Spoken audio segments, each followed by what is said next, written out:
श्रीराम समर्थ. प्राध्यापक कवी बेलसरे लिखित सद्गुरू श्री ब्रह्मचैतन्य गोंदलेकर महाराज यांच्या चरित्रामधील पुढील भाग. ऑडिओ क्रमांक 17. भिल्लांच्या टोळीत. अलिबागहून श्री महाराज उत्तरेकडे जाण्यास निघाले. वाटेमध्ये अबूच्या जंगलामधून जात असता भिल्ल लोकांच्या एका टोळीने त्यांना गाठले. त्यांचे धष्टपुष्ट व तेजस्वी शरीर पाहून टोळीमधील तरुण भिल्लांना वाटले की हा कोणीतरी आपल्यासारखाच डाका घालणारा लबाड मनुष्य आहे. म्हणून त्यांनी श्री महाराजांना घेरले आणि जंगलामधल्या आपल्या निवासस्थानाकडे घेऊन चालले. श्री महाराज देखील एकही शब्द न बोलता त्यांच्याबरोबर अगदी मुकाट्याने चालू लागले. वाट चालत असता ते तरुण भिल्ल मुद्दाम त्यांना धक्के मारीत, तरी ते अगदी गप्प होते. बऱ्याच प्रकारांनी त्रास दिला तरी हा मनुष्य चिडत नाही किंवा उद्वेग दाखवित नाही. हे पाहून टोळीमधील एक म्हातारा भिल्ल इतरांना बोलला, अरे हा मनुष्य साधा दिसत नाही, याला त्रास देऊ नका. त्याच्यापाशी काय सामर्थ्य आहे हे आपल्याला माहीत नाही. या म्हाताऱ्याला थोडीशी मंत्रशास्त्राची विद्या अवगत होती. नंतर सर्वजण जंगलामधील भिल्लांच्या अड्ड्यावर जाऊन पोचले. रात्र होऊन गेली. पलिते लावून ते लोक आपले अन्न शिजवित होते. तेव्हा त्या म्हाताऱ्याने श्री महाराजांच्या जवळ त्यांच्या खाण्यापिण्याची चौकशी केली. ते म्हणाले, मी नुसते दूध पितो, दुसरे काही खात नाही. हे ऐकून त्याने आपल्या मुलाला बोलवले आणि त्यांना दूध देण्यास सांगितले. त्या मुलाने व त्यांच्याबरोबरच्या इतर तरुणांनी श्री महाराजांची चेष्टा करण्याचे ठरवून एक मारकी नाठाळ वांज गाय त्यांच्यासमोर आणून उभी केली आणि त्यांच्या हातात एक मडके देऊन त्या गायीचे दूध काढून पिण्यास सांगितले. श्री महाराज गायीजवळ गेले. त्यांनी मोठ्या प्रेमाने तिच्या पाठीवरून थाप मारली आणि ते तिला म्हणाले, माय, मला फार भूक लागली आहे, माझे पोट भरेल एवढे दूध दे. त्यांचा हात तिच्या अंगाला लागल्याबरोबर ती गाय त्यांचे अंग चाटू लागली आणि तिला पुन्हा पान्हा फुटला. तिच्या आचळातून दूध गळू लागले. लगेच श्री महाराजांनी तिची धार काढली. तेव्हा एखाद्या दुधाळ गायीप्रमाणे तिने पुष्कळ दूध दिले. हा प्रकार पाहून सर्व भिल्ल गार झाले. पण ज्यांनी ती गाय श्री महाराजांच्या समोर आणून उभी केली त्यांच्या तर तोंडचे पाणीच पळाले. श्री महाराज हे मोठे मांत्रिक आहेत अशी त्यांची पक्की समजूत होऊन ते आपल्याला काहीतरी शिक्षा करणार असे त्यांना वाटले.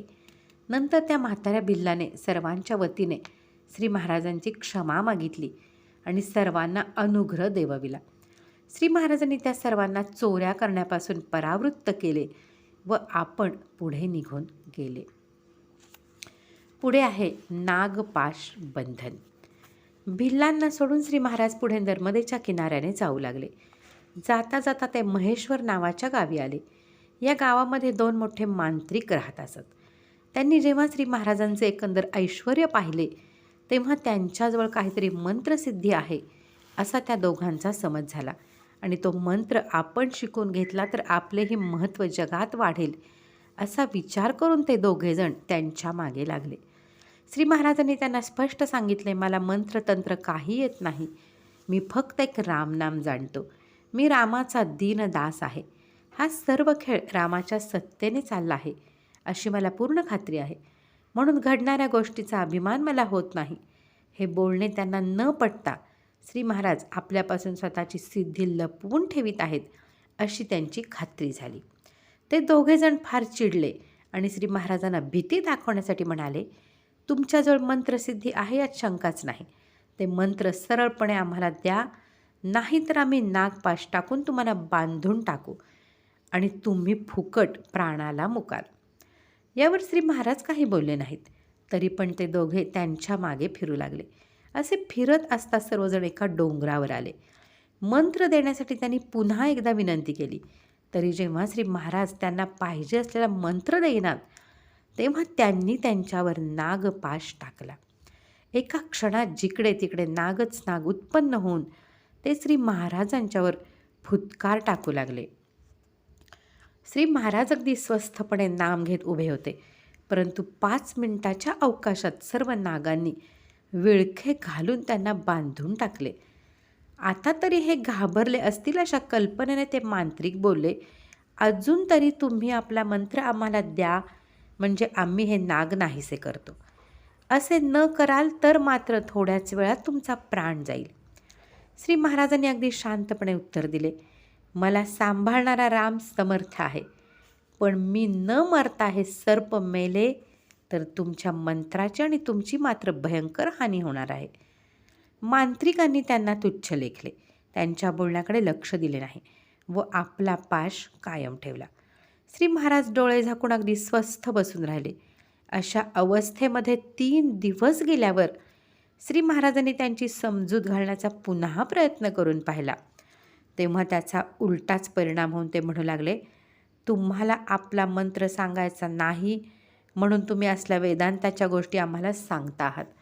मग मात्र श्री महाराज उठले, जय जय रघुवीर समर्थ असे मोठ्याने ओरडले आणि त्यांनी डोंगराच्या कड्यावरून खाली उडी घेतली.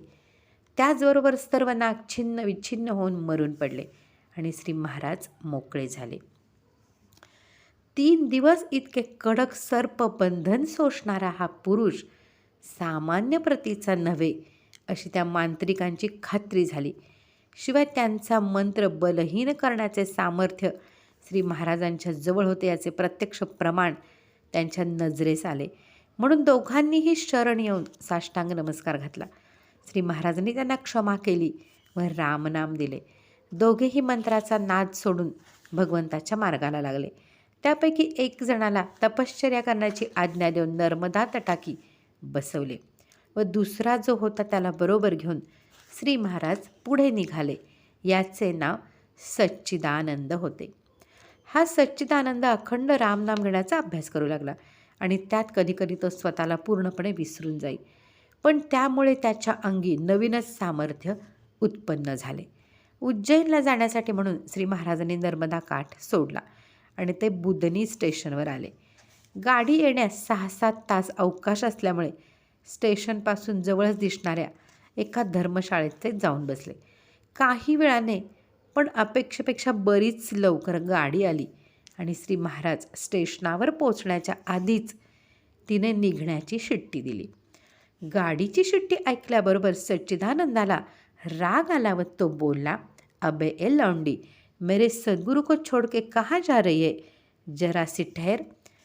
त्याने असे शब्द काढल्याबरोबर गाडी तेथल्या तेथे थांबली. ड्रायव्हर, गार्ड वगैरे लोकांनी पुष्कळ खटपट करून पाहिली, परंतु गाडी काही हालेना. इतक्यात श्री महाराज स्टेशनामध्ये पोचले व सर्व प्रकार त्यांच्या नजरेस आला. तेव्हा ते त्याला म्हणाले, अरे, साधनाला आरंभ होऊन जरा कुठे सामर्थ्य साठायला लागले तर लगेच खर्च करण्याची अवदसा तुला आठवली, आणि ते सुद्धा अशा क्षुल्लक कार्यासाठी. आपण बैरागी लोक, आपल्याला जायची काय घाई आहे, आपण उद्या गेलो असतो, पण तू आपली केवढी शक्ती खर्च केलीस.